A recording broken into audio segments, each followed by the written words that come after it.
Amém, queridos? Amém. Graças a Deus. Abra sua Bíblia em 1 Pedro, capítulo 3, versículo 15. 1 Pedro 3,15.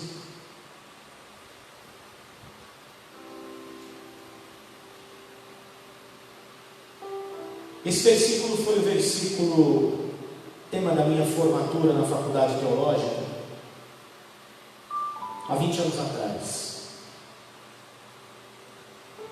E é um texto que sempre marcou muito a minha vida, antes dessa data e depois dessa data, como um peso de responsabilidade, por amor, dedicação e devoção ao Senhor, e que sempre precisa estar queimando nos nossos corações como igreja.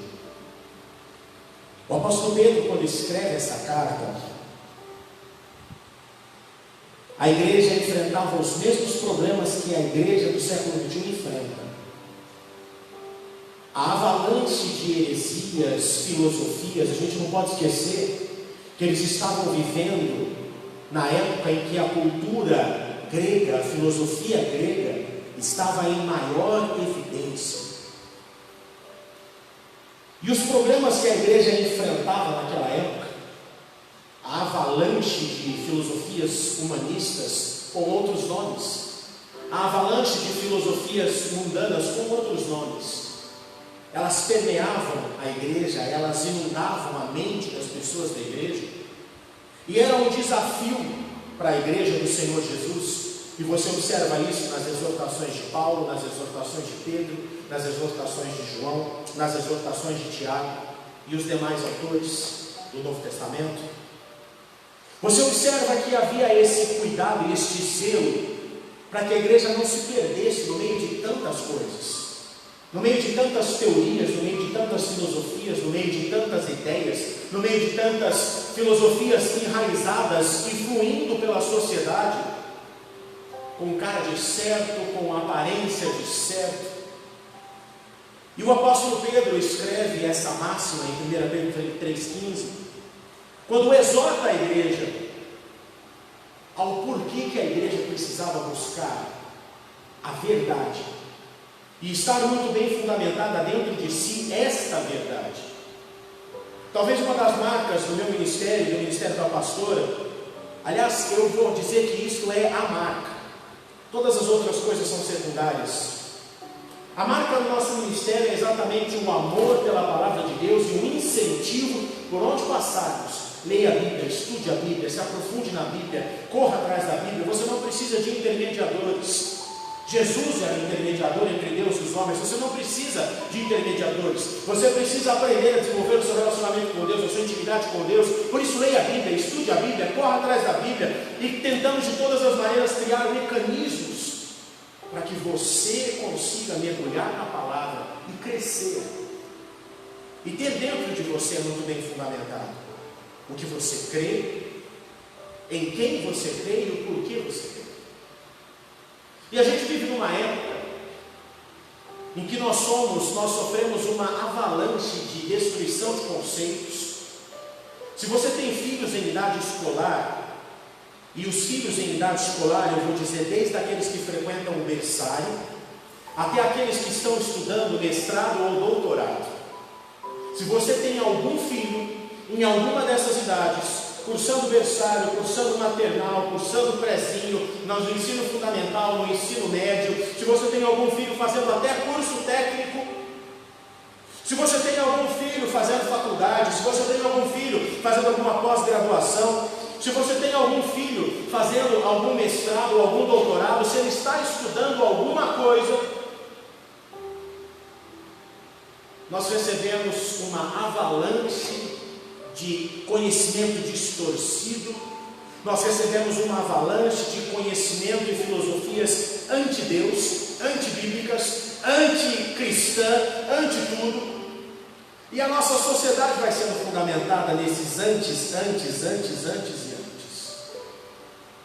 Por isso, eu começo esse estudo nessas terças-feiras, e hoje é só uma breve introdução. Eu não quero fazer um estudo muito teórico, eu quero trazer mais coisas práticas. Quero trazer bastante coisas práticas, bastante questionamentos práticos, porque vocês escutam isso dos filhos, nós vemos isso nas televisões, nós vemos isso em todos os canais, nós vemos isso até nos desenhos animados, por trás tantos conceitos deturpados para formar uma sociedade diante de Deus. Faço aqui a citação, sei que a maioria de vocês que estão aqui estavam na live com a pastora, e vários que estão nos acompanhando de casa também estavam na live. Desde domingo, quando ela trouxe aquele estudo, aquela declaração, se não me engano, acho que é Estadão, o jornal onde saiu, declarando que a família judaico-cristã morreu, que não tem como ela continuar. E aquela pessoa se regozijando dessa informação. São todos conceitos que nós precisamos administrar. A nossa sociedade ela é deturpada nos conceitos sexuais. A nossa sociedade ela é deturpada no conceito político. A nossa sociedade ela tem deturpações no sentido educacional. A nossa sociedade ela é deturpada no conceito para que ela tenha com Deus, se é que existe Deus. A nossa sociedade ela é toda confusa. Por isso se faz necessário estudar-se apologética cristã. A apologética cristã é a ciência dentro da teologia que explica as bases fundamentais da nossa fé, que discorre e extrai das Sagradas Escrituras os pontos fundamentais para que uma fé seja construída, que nos dá argumentos bíblicos e históricos para rechaçar e enfrentar os questionamentos filosóficos, as linhas de pensamento ou teorias que surgem, dentre elas a própria teoria da evolução. A apologética cristã, ou a apologia, ela nos dá essa fundamentação e esse conhecimento estrutural, para que a gente consiga viver o Evangelho. Antes de ler o texto, talvez uma das maiores dificuldades, e eu fico maravilhado como o Espírito Santo costura as coisas, porque o que eu vou dizer agora foi parte da nossa aula de domingo na EBD.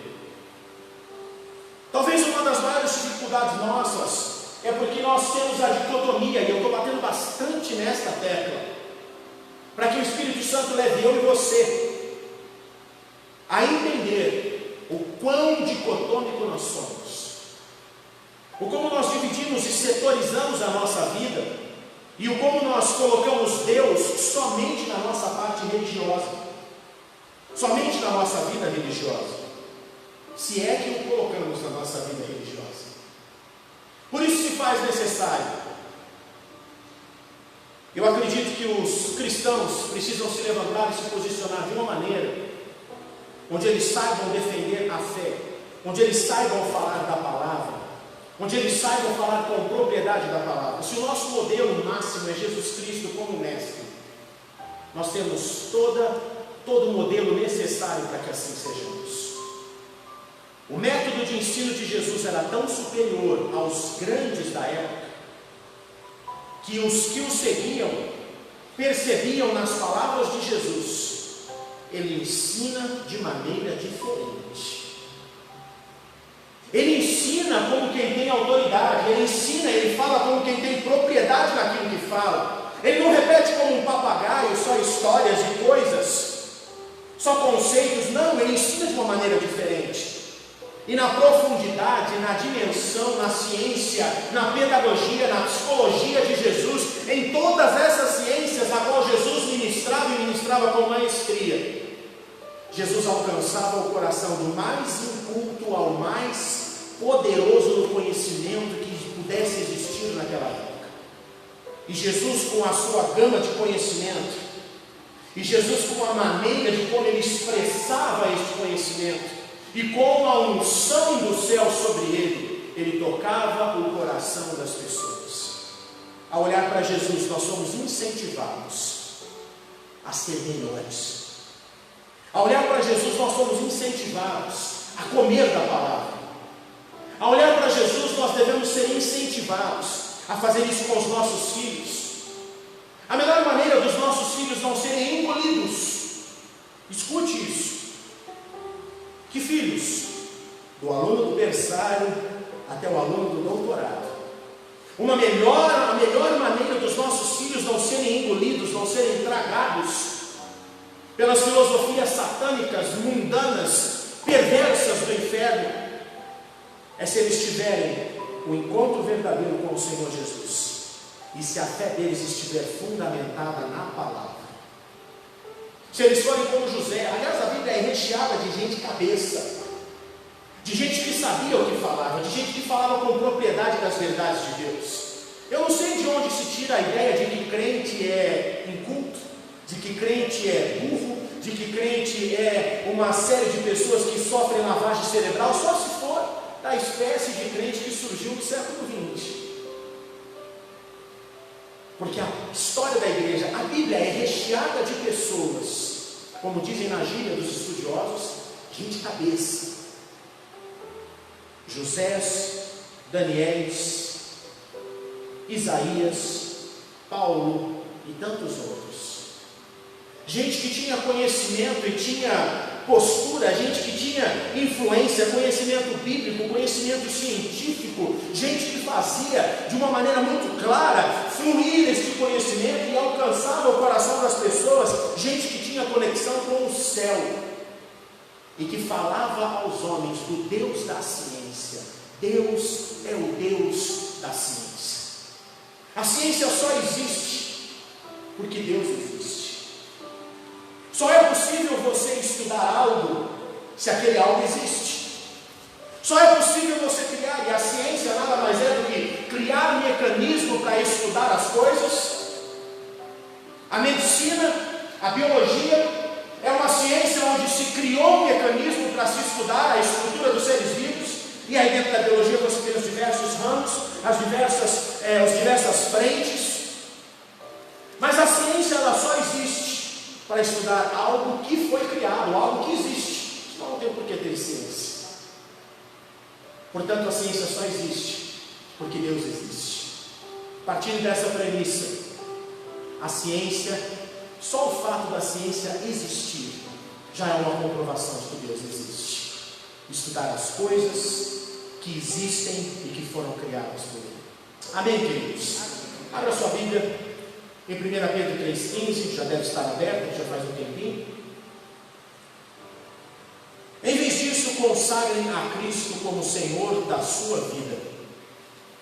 E se alguém lhe perguntar a respeito da sua esperança, estejam sempre preparados para explicar. Faça o Senhor como Senhor da sua vida. Sempre faça o Senhor como Senhor da sua vida, diz o apóstolo Pedro. Consagrem a Cristo como Senhor da sua vida. Ele exorta a igreja. E esteja sempre pronto para responder a qualquer pessoa que lhe pergunte sobre a sua fé ou sobre a sua esperança. Esteja sempre pronto para responder a qualquer um. Por que você crê em Jesus? Aliás, eu vou te fazer algumas perguntas agora e não vou te dar as respostas, só para que você comece a pensar nisso. Falar em apologética é colocar o cérebro para funcionar. Falar em apologética em Bíblia, a Bíblia é um livro que nos leva a pensar. E pensar não é pecado. A Bíblia é um livro que nos leva a refletir, a pensar, a botar a nossa cabeça para pensar. E eu vou te fazer algumas perguntas já agora no início, para você aqui, para você que nos acompanha de casa, para que você comece a reformular dentro de você as respostas para essas perguntas. São perguntas simples. É lógico que aqui eu não vou poder parar para que você responda a elas, mas eu lanço o desafio para que você dentro da sua casa consiga pensar nessas respostas e elaborar essas respostas. E depois que você conseguir, você não vai precisar me entregar, aliás, nem me entregue. Ao ler as suas respostas, eu queria que você fosse sincero com você. Suas respostas são boas? São convincentes? Ou são fracas? Poucas? E aí você vai pedir ajuda ao Espírito Santo para que Ele te mostre como são essas respostas. As respostas a essas perguntas vão mostrar para mim e para você o quanto de Deus existe dentro de nós. E o quanto existe dentro de nós convicção da nossa fé. Primeira pergunta, quem é Jesus? Segunda pergunta, quem é Jesus para você? Terceira pergunta, Jesus é Deus ou Jesus é homem? Quarta pergunta: por que Jesus precisou morrer na cruz? Talvez você esteja falando: nossa, pastor, que série de perguntas fáceis. Pois depois de respondê-las, você vai ter um tempo para meditar se as suas perguntas, as suas respostas são de fato boas para responder essas perguntas, ou se elas estão baseadas só em coisas que você escutou e elas não têm fundamentação. Próxima pergunta: quem criou Deus?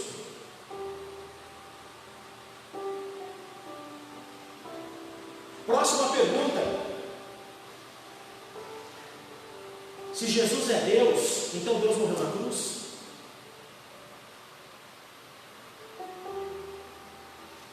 Próxima pergunta: se Deus é amor, por que acontece tanta coisa ruim? E eu vou parar por aqui nessas perguntas. Nós vamos trabalhando essas perguntas ao decorrer dessas terças-feiras, mas eu gostaria de, se é que você quer fazer, deixar essas perguntas como uma tarefa de casa. Releia essas perguntas com calma na sua casa, numa hora que você tenha apropriada, tranquila. Se o seu cônjuge serve a Jesus assim como você, discuta com ele. O que você acha? Como você responderia essa pergunta? Se os seus filhos servem ao Senhor Jesus, use essas perguntas para fazer uma conferência na sua casa. Jogue as perguntas.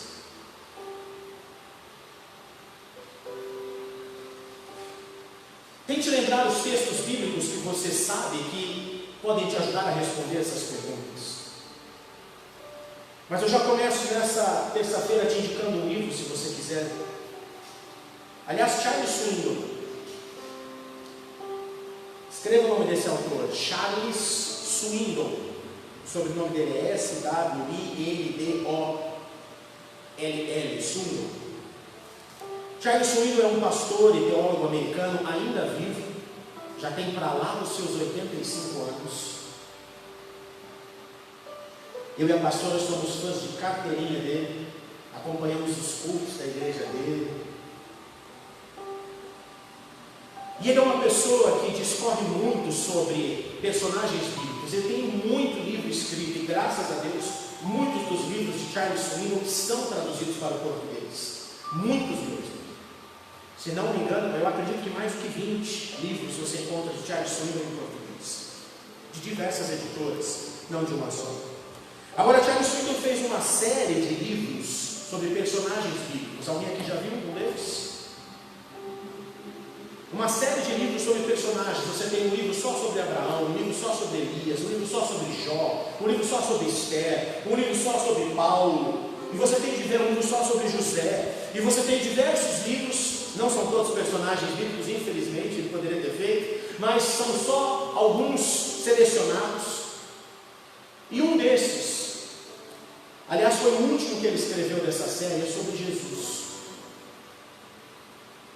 E quando eu li esse livro há mais de 5 anos atrás, a introdução desse livro, o pastor Charles Swindoll coloca que o Espírito Santo o conduziu a escrever um livro biográfico sobre Jesus, porque esses livros são biográficos com base na Bíblia, com base na história, e foi ele conduzido a escrever um livro sobre Jesus, depois de realizar com a igreja local dele nos Estados Unidos uma pesquisa na cidade, uma cidade onde tinha uma porcentagem altíssima de pessoas que declaravam a sua fé em Jesus, e ao colocar a sua igreja na rua e também fazer essa pesquisa com os membros da igreja, ele se assustou com a resposta das pessoas a responder a primeira pergunta que eu fiz para você nessa noite: quem é Jesus?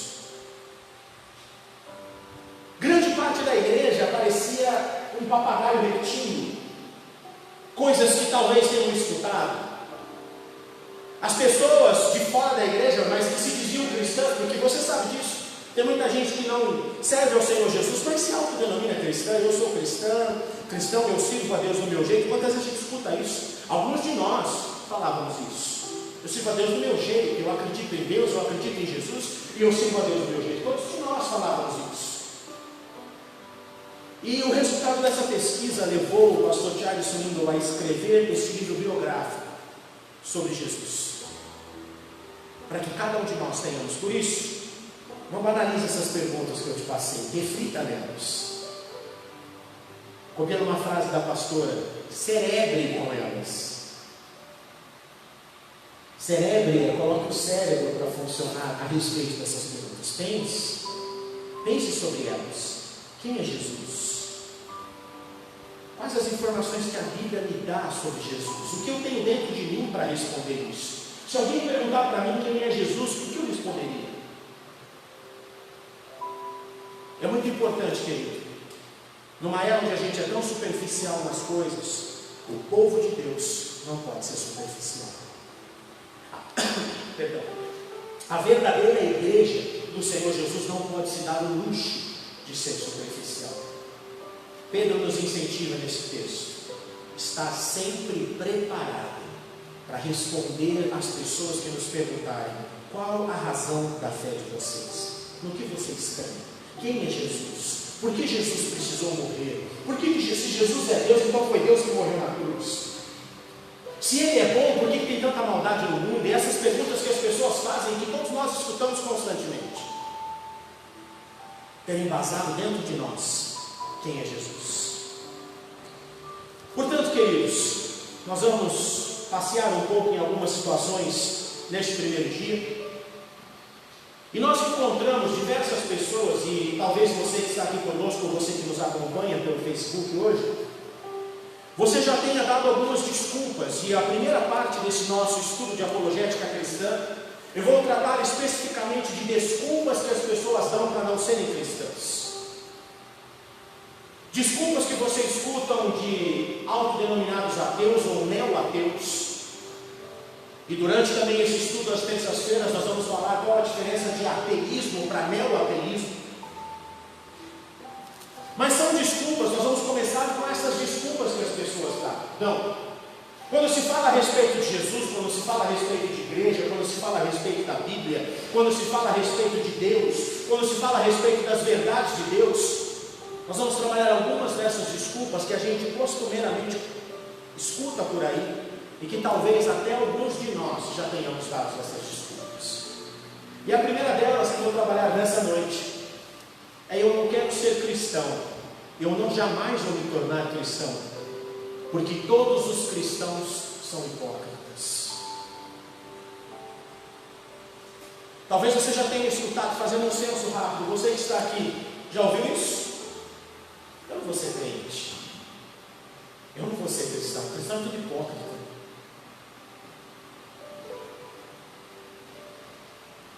E aí nós precisamos analisar e pensar um pouco sobre essa expressão. Eu não vou ser cristão, eu jamais vou me tornar cristão, porque cristão é tudo hipócrita. A nossa partida para uma resposta a essa colocação, ela já começa com dois caminhos que a gente já pode responder de bate-pronto. Primeiro, o significado do que é hipócrita, no dicionário da língua portuguesa. Aliás, está aí um hábito que nós como cristãos precisamos ter. Hábito que eu gosto de inserir no estudo da Escola Bíblica à Distância. E os alunos assíduos da Escola Bíblica à Distância, que fazem as lições sempre, percebem que diretamente coloca ali, procura no dicionário o que significa e por que a gente faz esse exercício. Ora, para a gente sair de um estudo raso e superficial e começar a se aprofundar pelo menos um pouco. De que adianta eu estar lendo um texto onde Jesus está falando e usando a expressão redenção, e responder mecanicamente perguntas que estão falando sobre redenção, e eu pular e terminar aquela lição e não saber dizer para mim mesmo, para os da minha casa, ou para os meus filhos, ou para quem quer que seja, o que é redenção? De que serviu aquele tempo? Foi um tempo perdido. Por isso que nós forçamos e sugerimos nos estudos da Escola Bíblica à Distância que você procure o significado das palavras no dicionário mesmo. Você pode fazer das maneiras antigas. Se você tem um Aurélio, como era chamado antigamente na escola, o pai dos burros. Se você tem ali, aliás, o pai dos burros não, deveria ser chamado de o pai dos inteligentes, porque burros são aqueles que não consultam. Pai dos inteligentes. Inteligente é quem sabe que quer aprender, sabe que tem muito para aprender e sabe que enquanto tiver fôlego de vida dentro dos pulmões, ainda há muito para aprender. Se você preferir, você pode utilizar o dicionário físico, se você tem na sua casa. Senão você tem as ferramentas da internet, que muitas vezes acaba sendo até mais rápido, porque você já está ali no celular, no computador, e consegue jogar no Google o significado. Mas aprenda isso. Isso é um exercício que nós fazemos em casa, tanto eu como a minha esposa, nas leituras separadas, nas leituras que fazemos juntos, nos estudos separados, nos estudos que fazemos juntos. Eu jamais me deparo diante de uma palavra que eu não sei o que significa. Eu vou te falar, tem muitas que a gente se depara e não sei o que significa. A língua, todas as línguas, a língua é viva. Existem palavras que são utilizadas na atualidade que não eram utilizadas quando a gente estava no ensino fundamental, no ensino médio. Por isso, coloque isso como partida para você, se você deseja se fundamentar. Jamais passe por uma palavra que você não sabe o que significa e toque o barco. Porque se você faz isso, você vai continuar sendo uma pessoa que fica raso nos seus estudos e nas suas compreensões. Ouse um pouco mais. E por isso que eu parti disso. Primeiro, hipócrita. O que significa hipócrita? A expressão hipócrita, a palavra hipócrita, significa uma tentativa. Depois você pode procurar no dicionário, só para se certificar do que eu estou falando. A palavra hipócrita significa alguém que procura com falsidade. A palavra hipócrita significa uma tentativa de cópia. A palavra hipócrita, ela significa alguém que tenta de uma maneira ser dissimulado. A palavra hipócrita significa fingimento. Portanto, quando nós chamamos alguém de hipócrita, nós estamos chamando alguém de falso, nós estamos chamando alguém de fingido, nós estamos chamando alguém de dissimulado, nós estamos dizendo que aquela pessoa está tentando copiar algo, mas está tão latente que ela está distante do que ela está copiando que a gente percebeu. Isso significa hipócrita. Como que a gente identifica uma hipocrisia? Quando a tentativa da cópia do original está tão longe do que realmente é, que ficou gritante que aquilo é hipocrisia.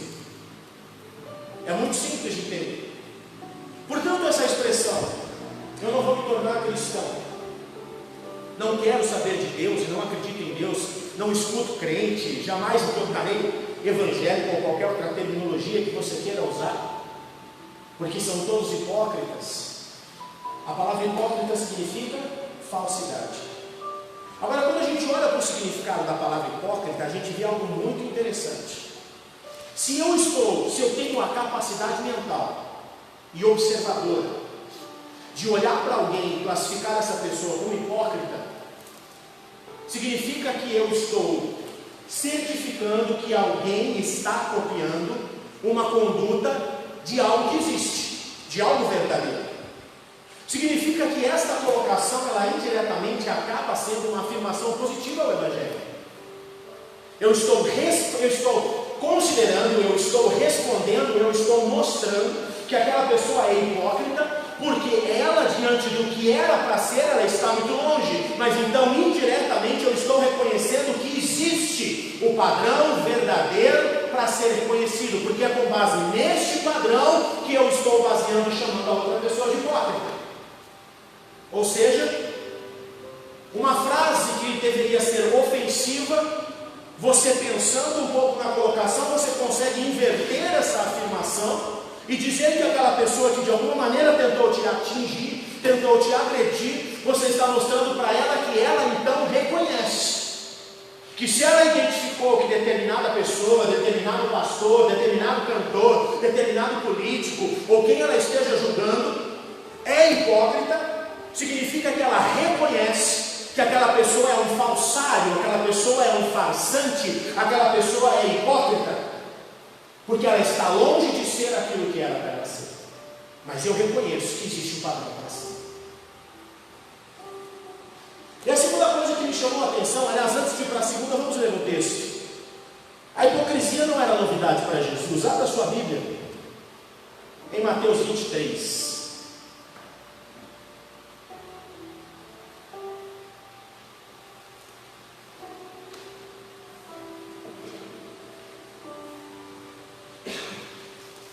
Mateus 23.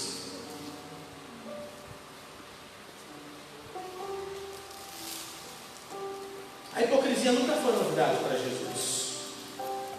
A hipocrisia não é um luxo que nós vemos nos dias de hoje.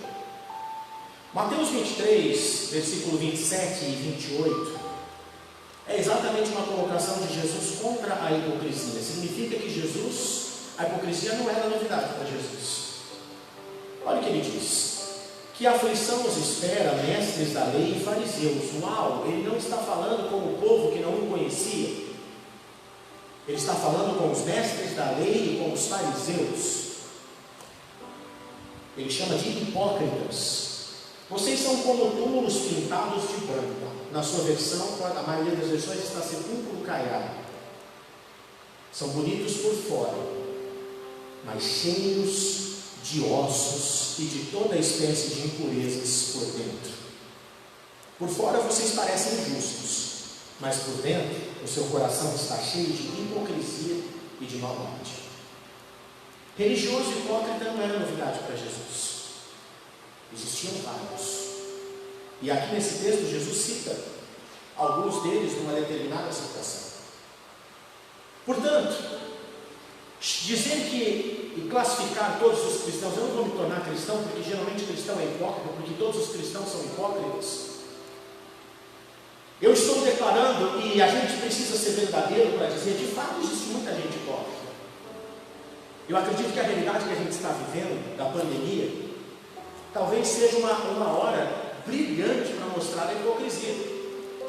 Hipocrisia de gente que até antes da pandemia era uma coisa e que com a pandemia é outra. A gente fica abismado de ver que as pessoas estão em quarentena só para a igreja. As pessoas estão em quarentena só para a igreja. As pessoas continuam frequentando as casas uns dos outros. Ou o povo não entendeu o que é isolamento social e quarentena, ou as pessoas estão de quarentena só para a igreja. As pessoas continuam frequentando as casas uns dos outros. As pessoas continuam pegando crianças no colo e tendo contato com crianças, e todo mundo sabe que as crianças são os maiores vetores de vírus que existem na face da terra. Eles são fofos, mas eles são os maiores vetores, e na maioria das vezes assintomáticos. As pessoas continuam trabalhando, as pessoas continuam comprando e vendendo, as pessoas continuam frequentando lugares, as pessoas continuam se reinventando para fazer tudo. Então é uma época que a gente não pode ser hipócrita ao ponto de não enxergar que de fato existem hipócritas. Nós precisamos ser sinceros com isso e enxergar. Agora, definido já e respondido essa primeira observação sobre hipocrisia, eu parto para a segunda nessa frase. Não jamais vou ser cristão, porque todo cristão é hipócrita. E aí nós paramos na estupidez da generalização dos fatos. Toda pessoa que generaliza e toda generalização é estúpida. Eu não posso dizer que todo cristão é hipócrita, eu não posso generalizar os cristãos. Eu não posso generalizar e dizer que todos os políticos são corruptos. Eu não posso generalizar e dizer que todos os professores são infelizes na sua profissão.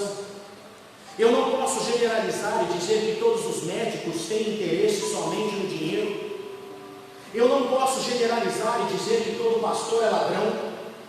Eu não posso generalizar e dizer que todo cristão é hipócrita. Toda generalização, ela é estúpida. Toda generalização, ela nos leva para um caminho perigoso. E ela não são frases, não é uma frase de alguém que pensa socialmente. Aqui eu não estou nem falando das questões espirituais.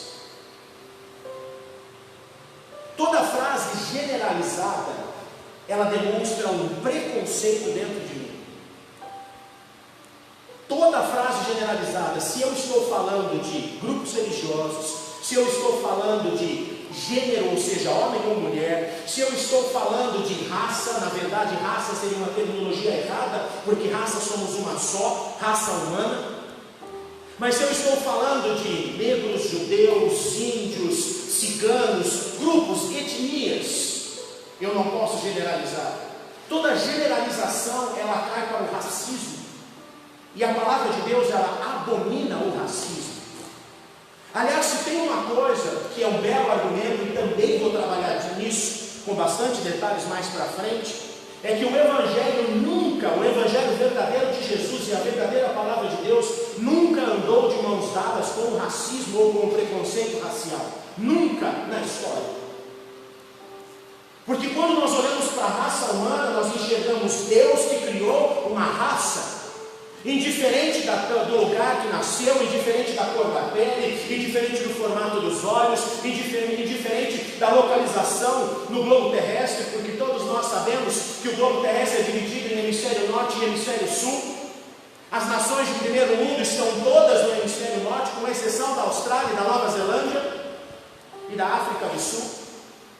Quando se fala de hemisfério sul, já se fala de uma subclasse quando você estuda as questões sociais, porque a grande parte das nações que estão no hemisfério sul são nações de terceiro mundo e sofrem o preconceito horrível por isso.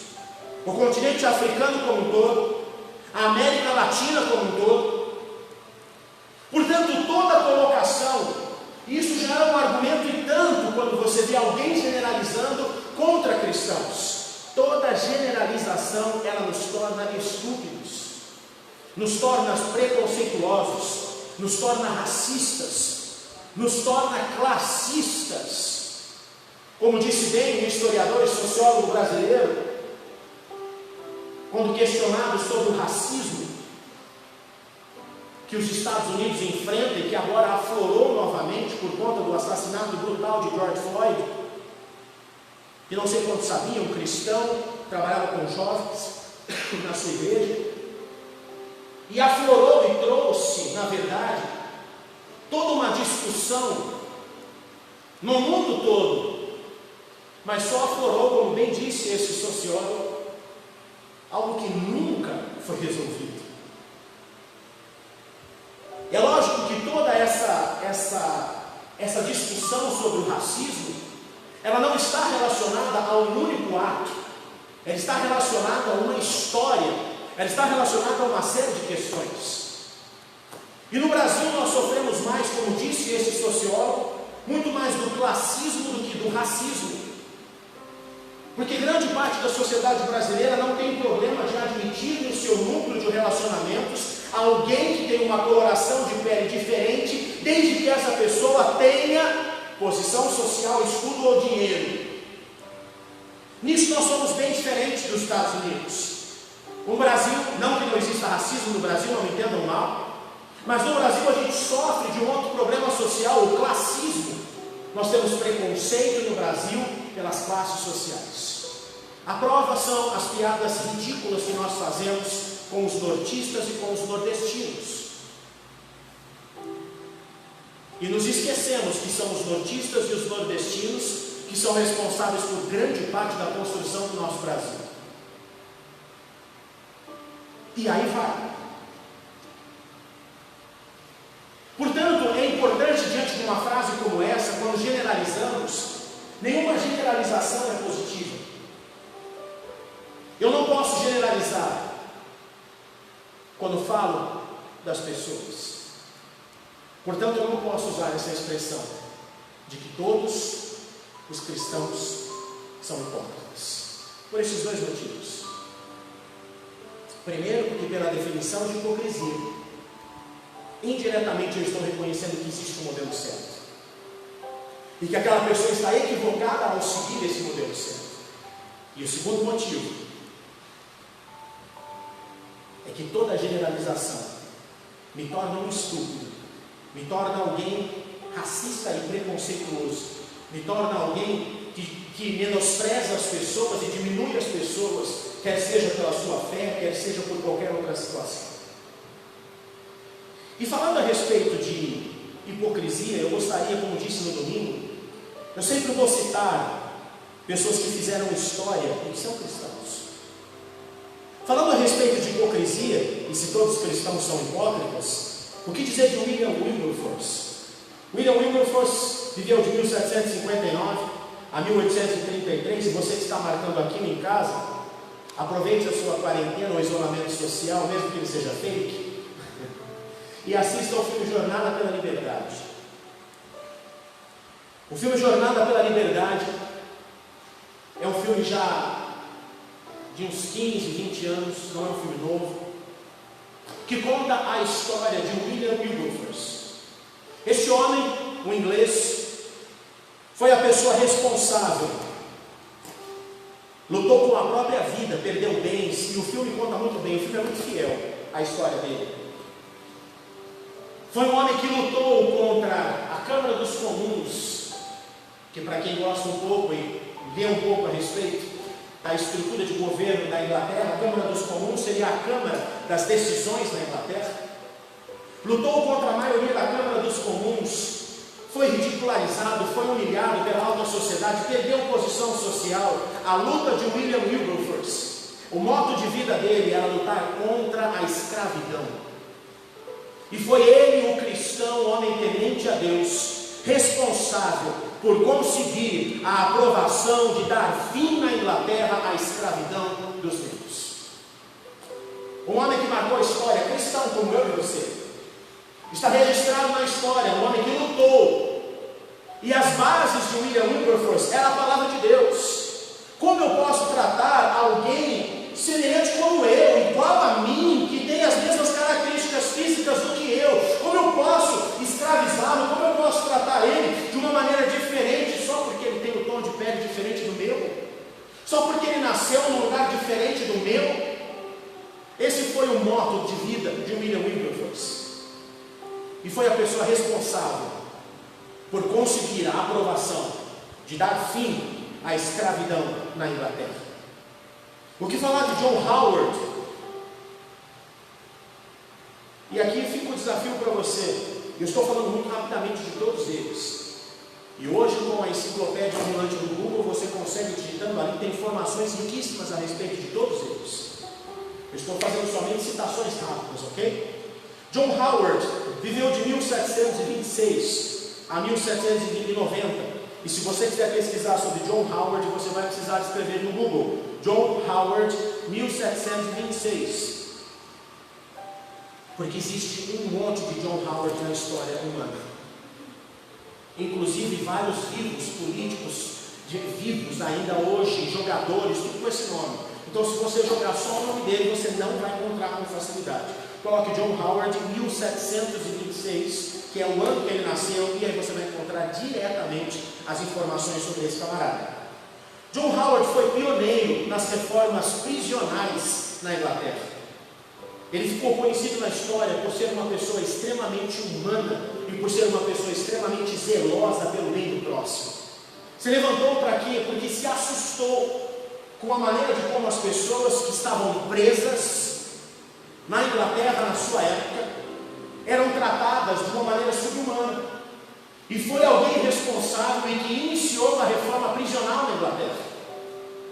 As pessoas, por mais que fossem criminosas, as pessoas, por mais que estivessem ali pagando pelo preço, pagando uma pena pelos seus erros, pelos crimes cometidos, elas continuavam sendo seres humanos e elas precisavam ter o mínimo de dignidade.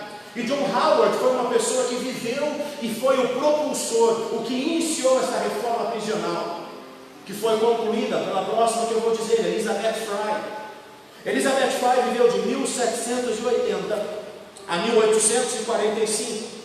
E ela deu uma continuidade a esse trabalho da reforma prisional começado por John Howard. Elizabeth Fry, além de reformadora social, ela fazia parte do grupo Quaker. Aliás, marca isso. Se escreve igual a farinha Quaker, tá? Q-U-A-K-E-R. Quaker. Pesquise sobre os Quakers. Os Quakers eram grupos de cristãos reformados, ou seja, que saíram da reforma protestante, muito bem fundamentados na palavra de Deus e com grande influência social. Dentre eles, Elizabeth Fry, que era Quaker de pai e mãe, e que foi a pessoa que deu continuidade àquilo que John Howard começou sobre a reforma prisional. Essa mulher ficou conhecida na história como o anjo das prisões, como alguém que levava esperança para quem não tinha mais esperança, como alguém que lutava por aqueles que não tinham como lutar. O que dizer de Theodore Friedman, que viveu de 1800 a 1864? Também, além de lutar também pela reforma prisional na Alemanha, os outros dois haviam feito isso na Inglaterra, ele traz e luta pela mesma coisa na Alemanha, por tratar as pessoas como humanos, por tratar as pessoas como pessoas, pelas reformas prisionais na Alemanha. Ele ainda ficou conhecido na história por ser construtor de hospitais e por abrir escolas na Alemanha para a formação de enfermeiras. Quem era esse camarada? Irmão em Cristo, meu Senhor. Além de levar a reforma prisional para a Alemanha, ficou conhecido na história alemã como alguém que construiu diversos hospitais e como alguém que formou grupos escolares para a formação de enfermeiras, para que os hospitais tivessem pessoas capacitadas para atender as pessoas que chegavam. O que dizer de Henry Dunant, suíço, cofundador da Cruz Vermelha, e aqui todo mundo já ouviu falar. Você sabia disso? Quem fundou a Cruz Vermelha é nosso irmão em Cristo? Henry Dunant, um suíço, que além de criar, que viveu de 1828 a 1910. A Cruz Vermelha foi algo que o Senhor colocou no coração desse homem, porque ele lutou numa guerra anterior e viu a quantidade de soldados que eram mortos porque faltava atendimento imediato aos soldados na guerra. Então ele cria a Cruz Vermelha juntamente com outra pessoa, mas ele foi o idealizador, e começa esse movimento de treinamento de médicos, de treinamento de enfermeiras, de capacitação de pessoas. E a Cruz Vermelha foi um mecanismo de salvar vidas físicas e vidas espirituais na Primeira Guerra Mundial e muito mais ainda na Segunda Guerra Mundial. É só vocês digitarem no Google Cruz Vermelha Segunda Guerra Mundial, e você vai ver o avanço de pessoas que estavam na guerra, de pessoas que foram feridas durante a guerra, que foram atendidas e socorridas fisicamente, mas que foram socorridas também e tiveram a oportunidade de se entregar a Jesus. E se não bastasse Henry Dunant ser o fundador da Cruz Vermelha, ele foi a primeira pessoa na face da terra a ganhar o primeiro prêmio Nobel da Paz. O primeiro prêmio Nobel da Paz foi dado a Henry Dunant, fundador da Cruz Vermelha, nosso irmão em Cristo Jesus. E aí eu te digo, será que todos os cristãos são de fato hipócritas? Alguém que diz uma frase como essa, será que fez mais do que qualquer uma dessas pessoas que eram cristãos? Que revolucionaram a história e o ambiente social, e aqui eu não estou falando nem de ciência, eu estou falando de benefícios que alcançaram a sociedade no cuidado com o próximo. Gente que pôs em prática o amor de Jesus. E o que dizer do Dr. Thomas Barnard, que viveu de 1845 a 1905, alguém que dedicou a sua vida a criar casas ou lares, como ele chamava, para acolher órfãos. E quando ele faleceu em 1905, computaram a quantidade de órfãos que foram atendidos diretamente pelo seu trabalho.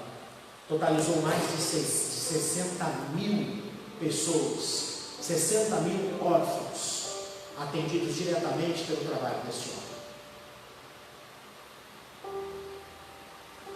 Outro fato histórico de proporções absurdas e que mostram o cristianismo não como hipócrita, mas mostram o cristianismo como alguém que transforma. O verdadeiro cristianismo transforma a sociedade. Eu dei só alguns exemplos. Mais uma colocação histórica. A Grã-Bretanha ou a Inglaterra, com os países acoplados, foi o primeiro país na história mundial a se tornar um país industrializado. Se você estudar a Revolução Industrial, você vai confirmar o que eu estou dizendo. A Inglaterra ou a Grã-Bretanha foi o primeiro país a ser industrializado no mundo. E todos nós lembramos, historicamente falando, dos protestos contra essa industrialização. As pessoas eram praticamente escravas. Se você já estudou isso na história, ou se não estude, você vai ver, as pessoas não tinham direito algum, as pessoas não tinham segurança alguma. Muitas crianças eram utilizadas para trabalho porque as mãozinhas pequenas das crianças cabiam em lugares que as mãos dos adultos não entravam, ou seja, não se tinham regras alguma. As pessoas eram expostas, escravizadas, não se tinha segurança no trabalho, as pessoas morriam no trabalho, as pessoas perdiam membros nas máquinas do trabalho e a vida continuava. A carga horária de trabalho, quando se começou esse processo de industrialização, chegava a 16 horas ou mais por dia. Ou seja, era mais do que um regime de escravidão, as pessoas trabalhando 16 horas por dia, ganhando uma miséria, ou seja, uma subvida. E o primeiro-ministro britânico, se você quiser todos esses fatos que eu estou dizendo, é só você marcar o nome e procurar no Google, que você vai confirmar tudo isso. Aliás, faça isso. E se possível, se aprofunde em mais detalhes sobre essas pessoas e sobre essas informações. O primeiro-ministro britânico, Lloyd George, se você quiser escrever o nome dele, reconheceu um documento histórico, escute isso. O primeiro-ministro britânico, Lloyd George, reconheceu um documento histórico. Ele atribuiu ao avivamento evangélico o movimento que melhorou as condições de trabalho na Inglaterra recém-industrializada. Ele atribuiu ao movimento, ao avivamento evangélico, de figuras como John Wesley, que vocês já escutaram tanto. O primeiro-ministro britânico, Lloyd George, atribuiu historicamente que foi através do movimento do avivamento evangélico na Grã-Bretanha, na Inglaterra, que foram os responsáveis e que conseguiram, e tem uma lista diversa, se você pesquisar você vai encontrar, uma lista diversa de pastores e homens e mulheres de Deus que lutaram para que se reduzisse a carga horária de trabalho, para que aumentasse e se respeitassem as pessoas como pessoas e que elas tivessem salário digno, para que se tivessem segurança, um mínimo de segurança, para que essas pessoas pudessem trabalhar. E o primeiro-ministro britânico admite historicamente que foi graças ao movimento chamado avivamento cristão, avivamento evangélico, ou como outros chamam, primeira onda na Inglaterra, e tem diversos outros nomes que são chamados, que trouxe um impacto social que mudou as condições trabalhistas da Inglaterra recém-industrializada. Por isso, querido, quando nós olhamos para Atos capítulo 3, que é o texto que nós estamos trabalhando na escola bíblica dominical, quando Jesus olha para aqueles mendigos que pede esmola para ele, e ele diz: eu não tenho prata, eu não tenho ouro, mas o que eu tenho eu te dou, levanta e anda em nome de Jesus. Ali você vê os discípulos transformando a vida daquela pessoa na eternidade e socialmente. Porque ele, como mendigo, ele passaria a vida toda vendendo, continuaria a vida toda, melhor dizendo, vivendo de esmola dos outros, vivendo de talvez alguém que desse um resto de pão, um resto de comida, um resto de alguma coisa. Não, o cristianismo baseado em Cristo Jesus muda a mentalidade, transforma a mentalidade, muda a nossa maneira de se enxergar, faz a gente ver que a gente tem condição de crescer socialmente e intelectualmente, faz a gente entender que a gente consegue romper limites.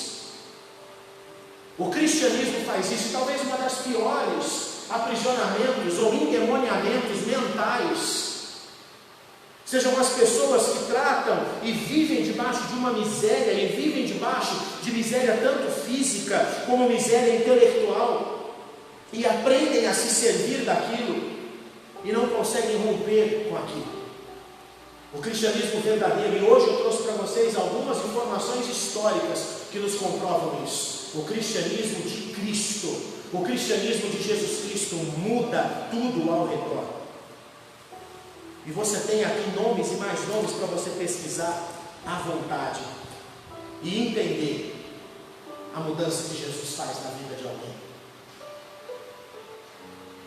Portanto, não se trata de um grupo de hipócritas. Se trata de um grupo que de fato existe muitos hipócritas. Mas ouso dizer que os que são hipócritas, como o significado da palavra mesmo diz, são aqueles que querem ser, mas não são, e que não são identificados por Jesus como sua verdadeira igreja.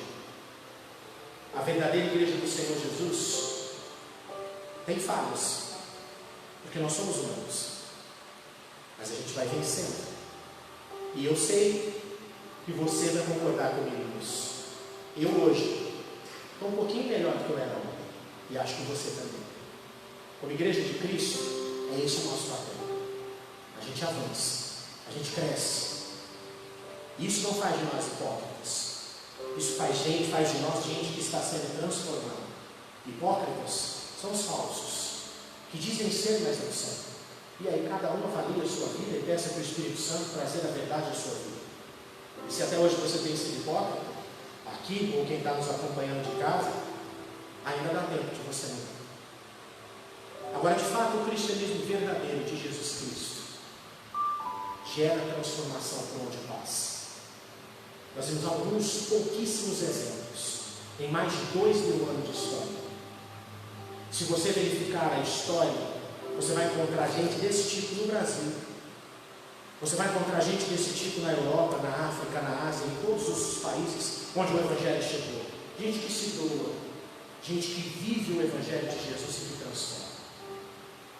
O segundo assunto que eu quero tratar dessa noite, a segunda desculpa que a gente escuta por aí, é as pessoas que dizem: eu jamais vou me tornar crente, ou cristão, ou evangélico, porque é suicídio intelectual. Essa frase, na verdade, ela traz para nós algumas conotações de pessoas que relacionam cristãos como iletrados, como gente sem acesso ao estudo, como já disse no começo, como gente que passa por lavagem cerebral. E muita gente afirma isso. Essa desculpa é uma desculpa que você escuta muito, principalmente de adolescentes e adolescentes entrando na juventude, quando geralmente estão naquela fase, saindo do ensino fundamental 2, entrando no ensino médio ou entrando na universidade. E talvez o pior de todos seja exatamente a entrada na universidade, onde vai se formando dentro deles uma estrutura anti-Deus, e é lógico que isso é o resultado de alguns fatores. Por isso que eu disse no início, se você tem filhos em idade escolar e repetindo do berçário ao doutorado, o que vai garantir que os teus filhos não vão se perder nas seduções do mundo é o quem é Deus para eles e o quanto da palavra está enraizado dentro deles. Eu não estou falando o quanto da palavra eles já leram ou o quanto de culto eles já frequentaram. Eu estou falando o quanto da palavra está enraizado dentro deles. Porque as coisas, quando são enraizadas, a palavra é enraizada, os nossos filhos vão tendo condição, e você só consegue fazer isso se você acompanha os seus filhos. Eles recebem ataque constantemente, ridicularizando a fé, tratando os cristãos como gente estúpida, tratando gente que acredita na Bíblia como gente louca, como gente que acredita em mitos, em histórias. Gente, quem acredita na Bíblia? A minha filha já escutou isso de professores. Quem é estúpido ao ponto de acreditar na Bíblia? Professores.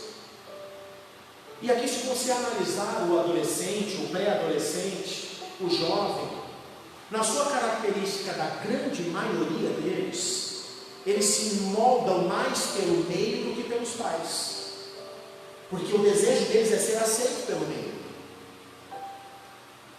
E se um professor levanta uma dessa na aula, ridicularizando a Bíblia, ridicularizando Deus, vários entram exatamente nesse campo, para não ficar mal com o professor, porque, querendo ou não, é uma atividade intimidatória, que não deveria acontecer, mas acontece, porque o professor não tem, ele não pode, pelo Ministério da Educação, pela Constituição Federal, ele não pode impor a sua fé, ele não pode impor ou ridicularizar as suas posições políticas. Isso é defesa que nós temos na Constituição e no Ministério da Educação, mas não é o que acontece. E um professor, ele é a autoridade na classe, ele pode impor de uma maneira que aquilo acaba sendo meio constrangedora, e se os nossos filhos não têm enraizado dentro deles a palavra de Deus, e se eles não têm uma estrutura onde eles conseguem conversar, onde eles conseguem dialogar dentro de casa, onde eles têm liberdade para discutir as coisas, onde a fé foi sendo fundamentada, ele recua, e para ser aceito pelo grupo onde ele está, ele se sujeita àquilo. E mal sabe você, pai e mãe, que aquilo vai matando dentro dele o pouco de convicção que ele já tinha, porque já não tinha muito, o pouco de convicções, o pouco de ensinamento, o pouco de doutrina que ele já tinha dentro dele. Por isso, se você quer que os seus filhos não se percam com as mentiras que são projetadas pelo mundo e são ensinadas pelo mundo, você precisa de fato ser aquele pai e mãe que conduz os seus filhos a conhecer a Deus de maneira pessoal.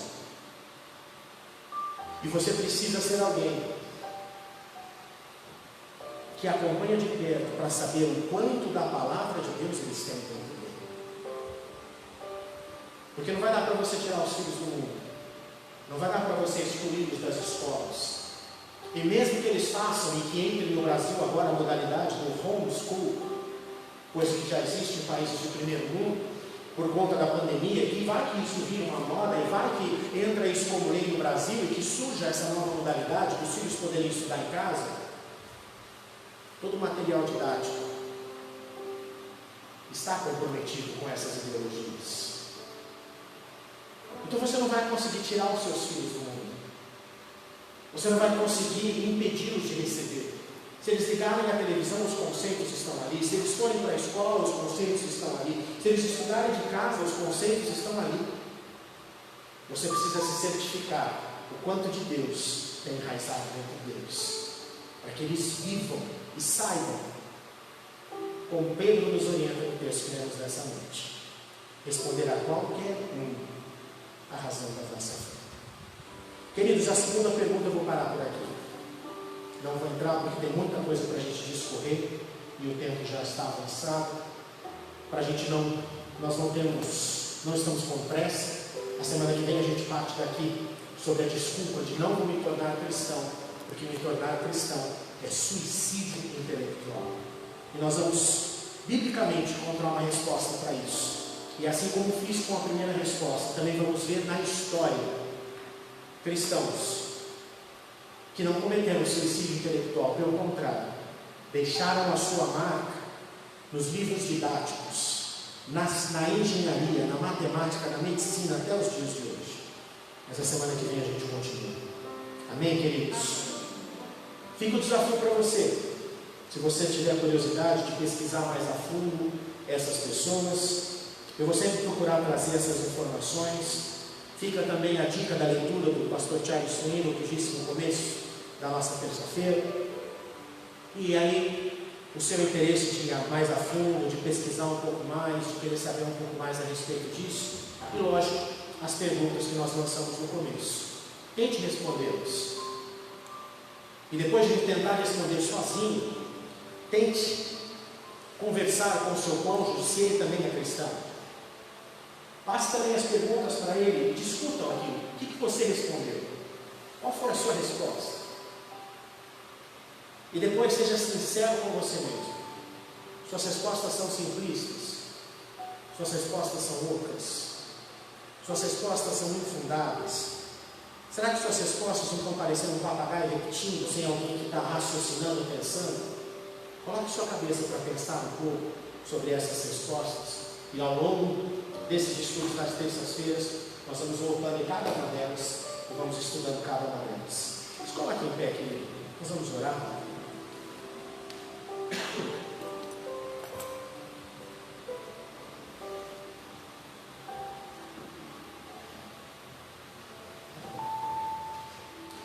Pai, nós te agradecemos por essa noite.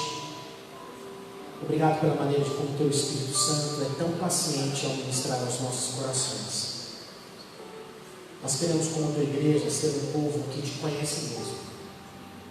Como Jó disse, antes eu Te conhecia só de ouvir falar, mas hoje eu Te conheço de caminhar com o Senhor. Leva-nos a esse nível, Senhor Jesus. Sabemos que o Senhor nos convida a nos debruçar demoradamente na Tua palavra, a estudá-la. O Senhor nos leva a pensar, o Senhor nos leva a fundamentar. O Senhor nos ajuda, como o apóstolo Pedro exorta a igreja, e como lemos nessa noite, a ter muito firme dentro de nós a razão da nossa fé. De tal maneira que nenhum vento de doutrina, nenhuma filosofia mundana ou diabólica venha nos balançar ou comprometer a nossa fé. E que nós sejamos canal do céu na vida dos cônjuges, na vida dos filhos, na vida dos nossos parentes, sobrinhos, na vida das pessoas que estão perto de nós. Nós não estamos aqui, o Senhor não nos chama para debater religião. O Senhor nos chama a ser um povo que tem uma fundamentação de fé muito forte, que sabe em quem crê, e que mediante o poder do Espírito Santo e copiando o modelo de Jesus, fala e ensina como quem tem autoridade. Que nós sejamos assim, Senhor. Rompe a nossa preguiça, a nossa apatia, e que nós sejamos pessoas que são atraídas e empoderadas pelo Teu Espírito para mergulhar com profundidade nas Tuas coisas, e que sobre nós esteja o poder do Espírito Santo, selando, porque sabemos que todo o conteúdo sem o Teu Espírito Santo também de nada adianta. Faz assim em nós. Leva cada um na Tua paz, na Tua segurança. Guarda-nos, protege-nos, livra-nos dos ataques das trevas, e que as nossas mentes estejam em sintonia com o céu, em nome de Jesus. Deus abençoe, queridos. Vocês que estão aqui vão na paz, e vocês que estão em casa fiquem na paz. Deus te abençoe.